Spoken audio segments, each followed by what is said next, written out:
కొంతమంది రాజులు నమ్ముతారంట. ఎందుకు? రాజుగారు కాబట్టి. రాజుగారు తలుచుకుంటే దెబ్బలు కుదవ అంటారు కదా. రాజుగారు ధనవంతుడు కాబట్టి మనకి ఏమైనా చేయగలుగుతారు. కాబట్టి రాజు కాబట్టి రాజులు నమ్ముతారంట. అయినా రాజులు నమ్ముట కంటే యెహోవాను ఆశ్రయించుట మేలంట. అంటే రాజు కూడా మనుష్యుడు కాబట్టి ఆయన కూడా చేయలేడు. తనకు చేతనైన సహాయం చేయగలుగుతాడు. డాక్టర్లు నమ్ముతున్నారు. కొంచెం మాత్రమే వాళ్ళు అంటారు కదా, మీ దేవుణ్ణి ప్రార్థన చేసుకోయా అంటారు. మేము కూడా అంతంత మాత్రమే, మా చేతనైన వైద్యం మేము చేస్తాము, మీ దేవుడు నిన్ను కాపాడుతుందని చెప్పేసి వాళ్ళు కూడా అంటారు. కాబట్టి మనుషులు నమ్ముట కంటే రాజులు నమ్మినా ఫలితం ఉండదు, మనుషులు నమ్ముకున్న ఫలితం ఉండదు. మనం సేఫ్గా ఉండలేము, సురక్షితంగా ఉండలేము. కాబట్టి యెహోవాను నమ్ముకుంటే ఎన్ని కష్టాలు వచ్చినా, ఇప్పుడు లాజరు భూలోకంలో బీదవాడుగా, ఏమీ లేనివాడుగా జీవించాడు. సరే, అతని జీవితంలో దేవుడు రాసినటువంటి స్థితి, ఎవరెవరికి ఎలాంటి స్థితిని దేవుడు నిర్ణయిస్తాడో ఆ స్థితిలో మనం ఈ లోకంలో జీవిస్తాం. మనంతట మనం గొప్పవారం కావాలన్న కాలేము, మనంతట మనం ధనవంతులు కావాలన్న కాలేము. నరుల కష్టం వలన ఆ ఐశ్వర్యం అధికము కాదంట లేఖనాలు. యెహోవా యందలి భయమే ఐశ్వర్యాన్ని కలిగిస్తుంటాడు. అది దేవుని కృప ద్వారా. అలానే కాబట్టి ఆయన కొందరిని కూలివాళ్ళుగా ఉంచుతాడు, కొందరిని యజమానుడిగా ఉంచుతాడు. ఎందుకంటే కూలివాడి పని కూలివాడు చేయాలి కాబట్టి, యజమాని పని యజమాని చేయాలి కాబట్టి. కొందరిని అధికారులుగా ఉంచుతాడు, కొందరికి కదా ప్యూన్గా ఉంచుతాడు. అది దేవుని చిత్తం. కాబట్టి అలానే మనంతటా మనం గొప్పవారం కాలేము. అది దేవుని దయవలని మనం అవుతామని దేవుని వాక్య భాగం. కాబట్టి రాజుగారు కాబట్టి ధనం ఉంటుంది, బలం ఉంటుంది, జ్ఞానం అధికారం ఉంటుంది. కాబట్టి ఏమైనా చేస్తాడని మనం రాజును నమ్ముతాం. అతను కూడా ఇంతలో ఉన్న అంతలో మాయమయ్యేటువంటి వాడు కాబట్టి రాజును నమ్మటం కంటే యెహోవాను ఆశ్రయించుట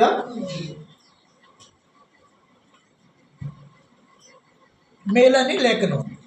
మనుషులు నమ్మటం కంటే యెహోవాను ఆశ్రయించుట మేలు.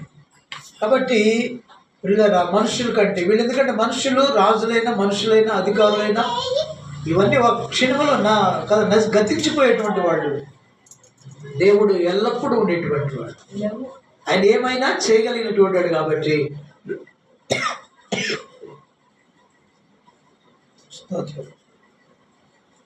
కాబట్టి ప్రభునందు ప్రియులారా, ఆయన నమ్ముకుంటే ఎన్ని కష్టాలు వచ్చినా మనం సేఫ్గా ఉంటాం. ఒకవేళ ఈ లోకంలో మనం ఆ స్థితిలో ఉంచితే, ఆ స్థితిని మనం ఆనందిస్తే, ఈ స్థితి మారిన తర్వాత, ఈ జీవితం అయిపోయిన తర్వాత రాబోయే జీవితంలో లాజరు ఎంతగా నెమ్మది పొందాడు, మనం కూడా అంత నెమ్మదిని పొందుకుంటాం. లాజరు గారు ఎంత దేవుని సన్నిధిలో ఉన్నాడు, అలా మనం కూడా దేవుని సన్నిధిలో ఉండగలుగుతాం. కాబట్టి మనకిచ్చిన స్థితి నందు మనం ఆనందించే బిడ్డలుగా ఉన్నప్పుడు ప్రియులారా, ఈ భూలోకంలో ఎంతో శ్రమను అనుభవించేవి లాజరు. అయితే చనిపోయిన తర్వాత నెమ్మది పొందుతూ ఉన్నాడు. ఆత్మ సంబంధమైన దేహానికి ఏ జబ్బు ఉండదు. భౌతిక సంబంధమైన దేహానికి ఈ సమస్యలని, ఈ దేహాన్ని విడిచిపెట్టిన తర్వాత ఆత్మకు ఎలాంటి జబ్బులన్నిటివి ఉండవు. ఇక ఉన్నదంటే తీర్పు మాత్రమే ఉంటుంది. దేవునికి స్తోత్రం. కాబట్టి ప్రభునందు ప్రియులారా, మనము యెహోవాను ఆశ్రయిస్తే ఈ లోకంలో సేఫ్గా ఉంటాం. ఈ యాత్ర విడిచిన తర్వాత కూడా దేవుని సన్నిధిలో నెమ్మదిగా సుఖంగా ఉండగలుగుతాం, సురక్షితంగా సేఫ్గా ఉండగలుగుతాం. కాబట్టి యెహోవాను నమ్ముకోవాలి, యేసుక్రీస్తు ప్రభువాన్ని నమ్మాలి. ఎందుకంటే ఆయన నిజమైన దేవుడు. ఎందుకు ఆయన నమ్ముకోవాలంటే ఆయన సర్వశక్తి కలిగిన వాడు కాబట్టి. భూలోకంలో కాపాడగలడు, ఈ యాత్ర ముగిసిన తర్వాత కూడా పరలోకంలో కూడా ఆయనకున్నటువంటి ఆ రాజ్యంలో కూడా కాపాడగలడు. ఈ లోకంలో పిల్లగా నిన్ను పోషించగలడు, పరలోకంలో కూడా నిన్ను ఆదరించగలడు. ఏ పరమలను ఆయనకి శక్తివంతుడని అర్థం పెట్టాడు. ఈ లోకంలో ఉన్నవారైతే ఈ లోకంలోనే మనల్ని నిన్ను కాపాడగలుగుతారు, కానీ ఈ జీవితం ముగిసిన తర్వాత వారు నిన్ను కాపాడలేదు, నరకమును తప్పించలేదు. యేసుక్రీస్తు ప్రభువు అయితే తన ప్రాణం ఇచ్చి రక్షణ ఇచ్చాడు కాబట్టి నరకాన్ని కూడా నేను తప్పించగలడు. కాబట్టి ఆయన నమ్ముదాం. ఏం చేయాలంటే మొదటిగా ఆయన ఆశ్రయ దుర్గము, ఆయన బలమైన దుర్గము. ఆ దుర్గములోనికి వెళితే మనం సేఫ్గా ఉంటాం. రెండవది, ఆయన నమ్మదగిన దేవుడు. ఆయన నమ్ముకుంటే మన జీవితంలో క్షేమంగా సేఫ్గా ఉంటాం. కష్టాలు వచ్చినా మనల్ని కాపాడుతాడు, శ్రమలు వచ్చినా మనం కాపాడగలిగిన వాడు మన ప్రభు అయిన యేసు యెహోవా. ఆయన యందు నమ్మిక ఉంచుదాం. దేవునికి స్తోత్రం కలుగును గాక. చెప్పండి హల్లెలూయా. మూడో విషయం, సామెతల గ్రంథం 3వ అధ్యాయం 23వ వచనం. సామెతల గ్రంథం 3వ అధ్యాయం 23వ వచనం. 4 వచనాలు చూపించి ముగిస్తాను. సామెతల గ్రంథం 3వ అధ్యాయము 23వ వచనం.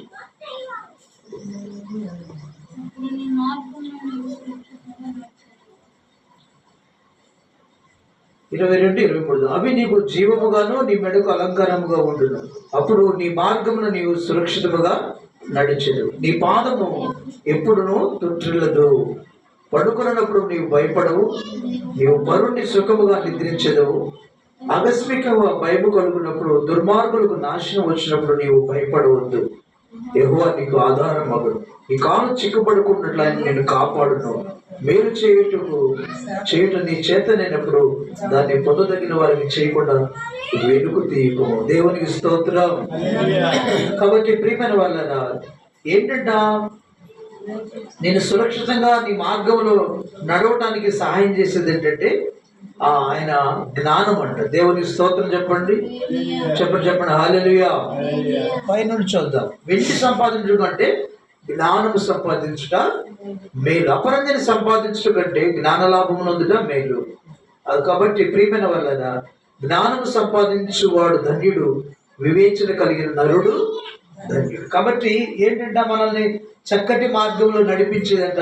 అంటే మనం తొట్టుపడకుండా కదా, జారి పడకుండా కదా మనల్ని నడిపించేది ఏంటంట దేవుని యొక్క జ్ఞానం. జ్ఞానాన్ని సంపాదించుకుంటే మనం చక్కగా నడవగలుగుతామంట. నడిచి సేఫ్గా సురక్షితముగా నడిచేదు. ఎలా నడుస్తామంట, నువ్వు మార్గంలో వెళుతుంటే ఎంతోమంది వెనక నుంచి వచ్చి ఏదో లారీ బస్సు కొట్టి చనిపోయిన వాళ్ళు ఎంతోమంది ఉంటారు. అంటే నువ్వు ఎప్పుడైతే దేవుని గురించిన జ్ఞానాన్ని సంపాదించుకుంటావో ఆ జ్ఞానము నీవు నడుస్తున్న మార్గంలో నీకంట క్షేమాన్ని ఇస్తుందంట. దేవునికి స్తోత్రం. నువ్వు వెళుతున్నప్పుడు కాపాడుతాడు దేవుడు, వస్తున్నప్పుడు కూడా నీ రాకపోకలందు యెహోవా నిన్ను కాపాడును అంటున్నాడు. కాబట్టి దేవుని జ్ఞానాన్ని సంపాదించుకుంటే ఆ జ్ఞానము నిన్ను సేఫ్గా ఏ ఆపద రాకుండా కాపాడుతుంది. నువ్వు వెళుతున్న మార్గంలో నిన్ను కాపాడుతుంటుంది జ్ఞానం. జ్ఞానం అంటే ఎవరు? దేవుని యందు భయభక్తులు కలిగి ఉండటమే జ్ఞానం. జ్ఞానం అంటే ఏంటంట, దేవుని ఎడల భయము భక్తి కలిగి ఉండటమే జ్ఞానం అని అర్థం. ఆ జ్ఞానం ఇచ్చేవాడు యెహోవా అనే దేవుని వాక్య భాగంలో మనం చూస్తున్నాం. ఇప్పుడు చూడండి 6వ వచనం, 2వ అధ్యాయం 6వ వచనంలో యెహోవాయే జ్ఞానం ఇచ్చేవాడు, తెలివియు వివేచన నోట నుండి వచ్చును. దేవునికి మహిమ కలుగును గాక. జ్ఞానము దేవుడే, జ్ఞానము కూడా దేవుడు అని అర్థం. కాబట్టి జ్ఞానం అంటే దేవుని యందు భయభక్తులు కలిగి ఉంటే జ్ఞానం నాకు మూలము అన్నాడు. కాబట్టి ప్రియమైన వాళ్ళ జ్ఞానం ఇచ్చేది దేవుడని అర్థం. కాబట్టి జ్ఞానాధారము ఆయనే. జ్ఞానాధారం ఎవరంట? యేసుక్రీస్తు ప్రభువు. దేవుడే జ్ఞానాధారం. ఎప్పుడైతే నీవు జ్ఞానాన్ని సంపాదించుకుంటావో నువ్వు సురక్షితంగా ఉంటావు. దేవునికి స్తోత్రం. కాబట్టి ఈ 4 మాటలు జ్ఞాపకం చేసుకోండి. ఈ లోకంలో మనం నెమ్మదిగా సుఖంగా సేఫ్గా క్షేమముగా ఉండాలంటే అంట దేవుడు మనకు ఆశ్రయ దుర్గముగా ఉన్నాడు. నువ్వు ఎప్పుడైతే ఆయన దుర్గములోకి వస్తావు, ఆయనలోకి వస్తావు, ఆయన మాట విని రక్షణ పొందుతావు, నువ్వు క్షేమముగా సేఫ్గా ఉంటావు. రెండవది ఏంటంట, ఆయన నమ్ముకుంటే నువ్వు క్షేమముగా ఈ లోకంలో ఎన్ని కష్టాలు వచ్చినా, అవునా కాదా? క్షేమముగా, సురక్షితంగా, సేఫ్గా, క్షేమముగా ఉంటావు, సురక్షితంగా ఉంటావు అని అర్థం. మూడోది ఏంటంటే ఆయన జ్ఞానాన్ని సంపాదించు, నీ జ్ఞానం నిన్ను కాపాడుతూ ఉంటుంది అని అర్థం. నాలుగవది మొదటి అధ్యాయము సామెతల గ్రంథం 33వ వచనం. ఈ ఒక్క మాట చూపించి ముగిస్తాను. మొదటి అధ్యాయం 33వ వచనం. నా ఉపదేశమును అంగీకరించేవాడు వాడు కీడు వచ్చుతున్న భయం లేక నెమ్మదిగా. చూసారా, దేవుని యొక్క ఉపదేశం అంటే ఆజ్ఞలు, వాక్యం అని అర్థం. నా ఉపదేశమును అంగీకరించాలి. కొంతమంది దేవుని మాటలు వింటారు కానీ అంగీకరించలేదు. కాబట్టి దేవుని మాటలు విని అంగీకరించాలి, ఆ మాటను నమ్మాలి, ఆ మాట ప్రకారం మనం జీవించాలి. అప్పుడంటే మనం సురక్షితంగా ఉంటామని దేవుని అంగీకరించేవాడు సురక్షితంగా ఉంటాడు. వాడు కీడు వచ్చుచున్న భయం లేక నెమ్మదిగా ఉంటాడు. ఎన్ని కీడులు వచ్చినా అంటే నెమ్మదిగా ఉంటాడు. పిల్ల కీడు వచ్చుచున్నా, కీడు వస్తున్నా సరే భయం లేక నెమ్మదిగా ఉంటాడు. అవును. కాబట్టి క్రీస్తునందు ప్రియమైన దేవుని వాక్యం ఉంటుంది, ఆయన దుర్గంలోనికి, ఆయనలోనికి మనం వస్తే, ఆయన మాట ప్రకారం రక్షణ పొంది నెమ్మదిగా ఉండి, ఆయన దుర్గమైన యేసయ్యలోకి మనం వస్తే మనం సేఫ్గా కాపాడబడతాం, సురక్షితంగా ఉంటాం. లోకమంతా కొట్టుకొని పోతుంది జలప్రళయంలో. నోవాహు మాట విన్నటువంటి ఆ నోవాహు కుటుంబం, దేవుని మాట విన్న నోవాహు మాట విన్న దేవుని ఆ నోవాహు కుటుంబం మాత్రమే, ఆ 8 మంది మాత్రమే ఆ ఓడలో సేఫ్గా ఉన్నారు. కొన్ని దేవుని మాట విని వచ్చిన జంతువులు మాత్రమే ఆ ఓడలో జలప్రళయంలో నశించకుండా క్షేమముగా ఉన్నారు. అలానే మనం కూడా దేవుని మాట విని ఆయన ఎద్దుకు వస్తే, ఆయన దుర్గమైనటువంటి ఆశ్రయదుర్గమైన దగ్గరికి వస్తే మనం ఎన్ని ప్రళయాలు వచ్చినా మనం కాపాడబడతాం, సేఫ్గా క్షేమంగా ఉంటాం. ఈ లోకంలో మనుషులు నమ్మడు కంటే దేవుని నమ్ముకుంటే మనం క్షేమముగా సురక్షితంగా ఉంటాం. మూడోది, ఈ లోక సంబంధమైన జ్ఞానం కాకుండా, ఈ లోక సంబంధమైన జ్ఞానం కంటే దేవుని జ్ఞానాన్ని సంపాదించుకుంటే మనం చక్కగా నడవగలుగుతాము, ఆ నడిచే మార్గంలో క్షేమముగా ఉండగలుగుతాం.